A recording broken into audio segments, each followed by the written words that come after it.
Você consegue imaginar ser multado por mascar chicletes ou ser açoitado por vandalizar, ou ter que trabalhar até a velhice apenas para pagar as despesas básicas de vida?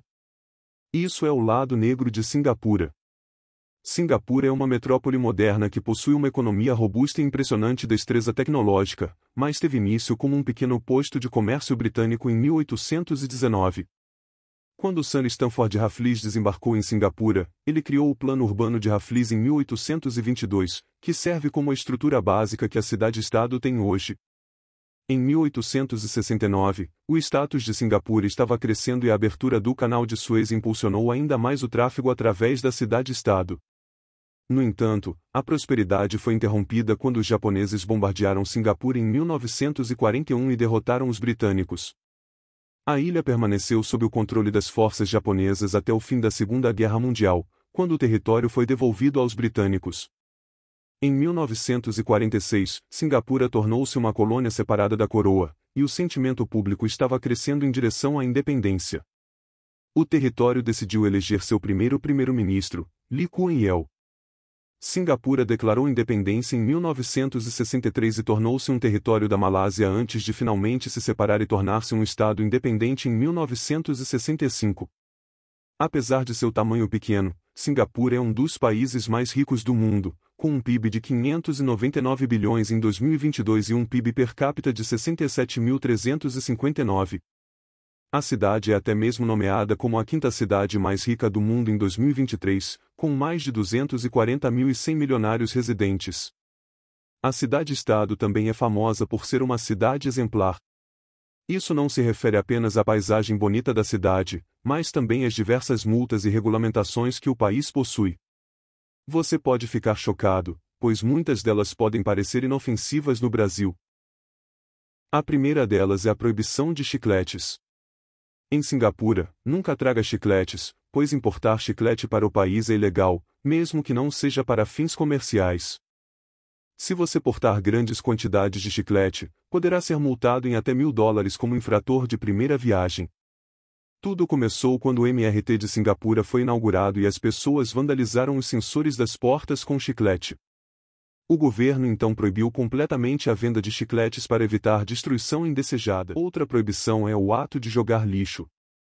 Cingapura é conhecida por sua limpeza impecável, e quem jogar lixo no chão será multado em $300.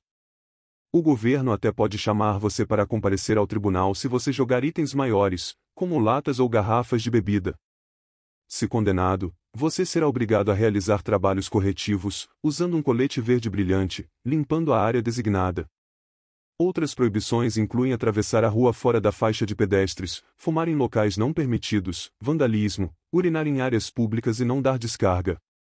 Dizem até que os elevadores em Cingapura são equipados com dispositivos de detecção de urina, o UDD, que conseguem detectar o odor de urina. Quando o alarme é acionado, as portas do elevador permanecem fechadas até que a polícia chegue para prender os infratores.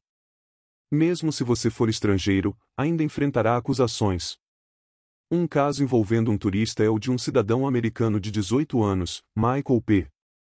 Fay. Ele vandalizou carros em Cingapura, pintando-os com spray. O adolescente foi condenado a 2 meses de prisão e 6 chicotadas. Sim, o país pratica punições corporais, usando uma vara de rata de 1,20 metros de comprimento e 15 centímetros de largura. Outra questão em Cingapura é o desequilíbrio entre vida profissional e pessoal. O país foi eleito o mais sobrecarregado da região Ásia-Pacífico, com uma média de 45 horas de trabalho por semana. Na pesquisa, 48% dos cingapurianos admitiram estar insatisfeitos em seus locais de trabalho, 70% sofrem estresse em seus empregos e apenas 12% se sentem satisfeitos com as condições de trabalho. Existem muitas razões para essa cultura de trabalho tóxica em Cingapura. A primeira é o representeísmo ou a sensação de que você deve esperar até que seus gerentes saiam antes de ir para casa.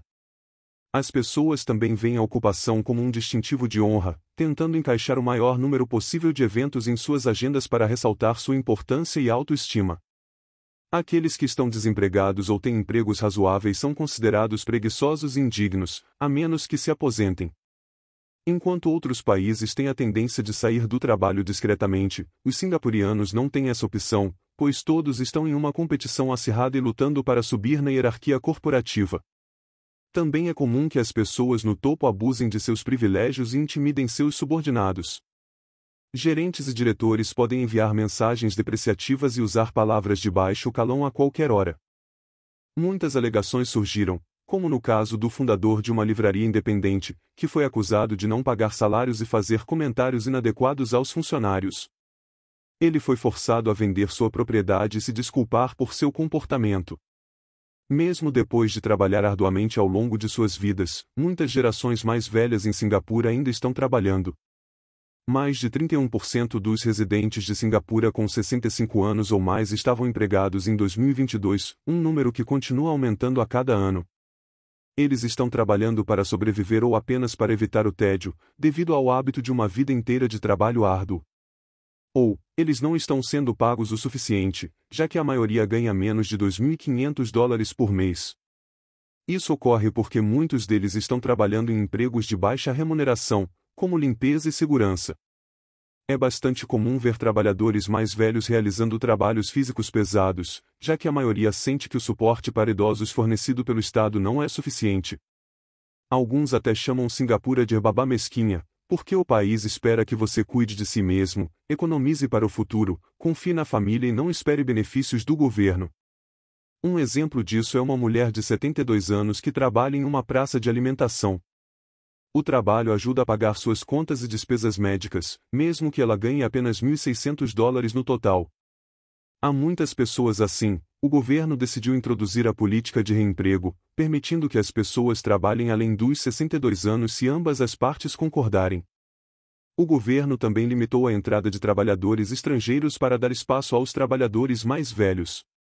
No entanto, os empregados não são os únicos estressados em Singapura, os estudantes também estão.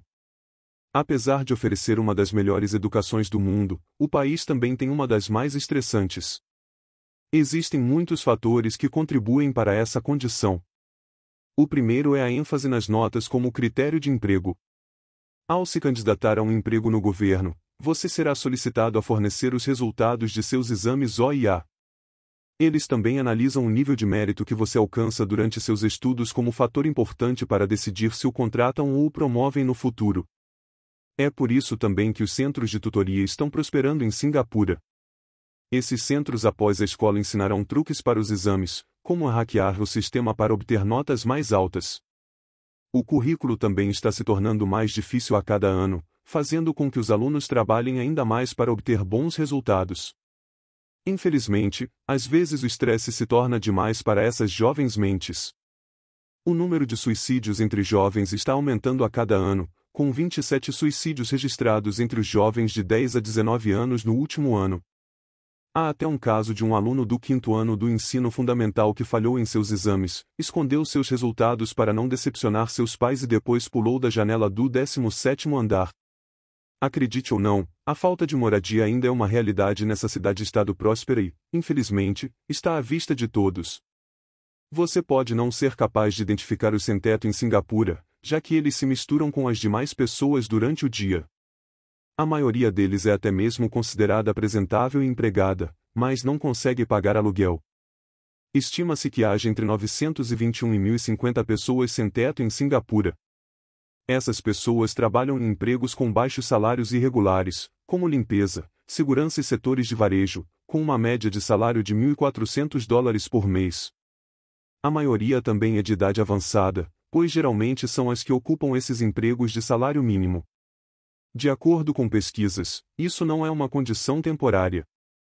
Os sem-teto em Singapura provavelmente continuarão nessa situação por muitos anos.